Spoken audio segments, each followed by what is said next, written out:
So in this video we're going to go over how to determine whether two generic linear functions g of x and f of x are inverses using a function composition.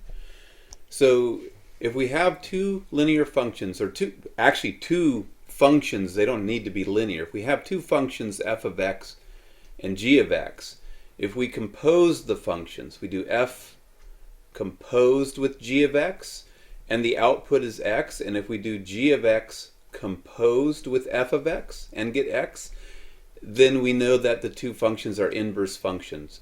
And all composition is, this symbol here represents composition.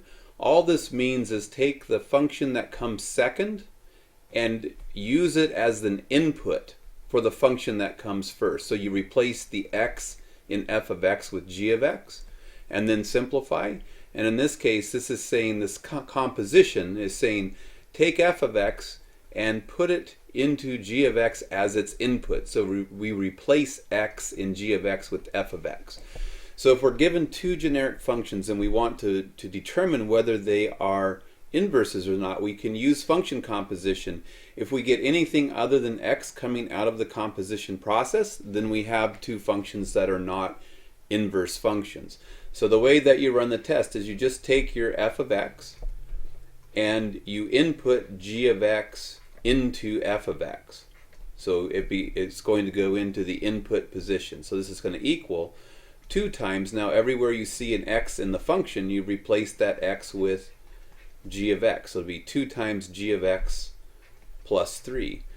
But if we look at g of x has been defined to be 1/2 x minus 3/2. So we replace the g of x with the expression 1/2 x minus 3/2. And here we're adding our plus 3. And then we just go through and simplify. Equals, distribute the 2 into the parentheses. 2 times 1/2 is 1. 1 times x is x. Minus 2 times 3/2 is equal to 3, because the 2's will cancel. 2 divided by 2 is 1. And then we have the plus 3.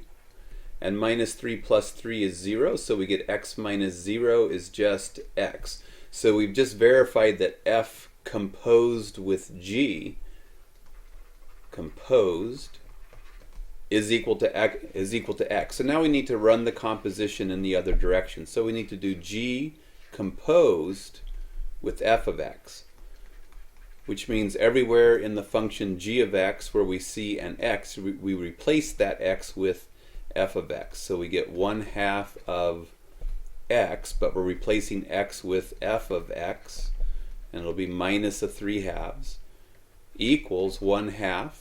But f of x is described by the expression 2x plus 3. So we replace f of x with 2x plus 3. Keeping that parentheses there so that the 1/2 has to be multiplied by all of f of x.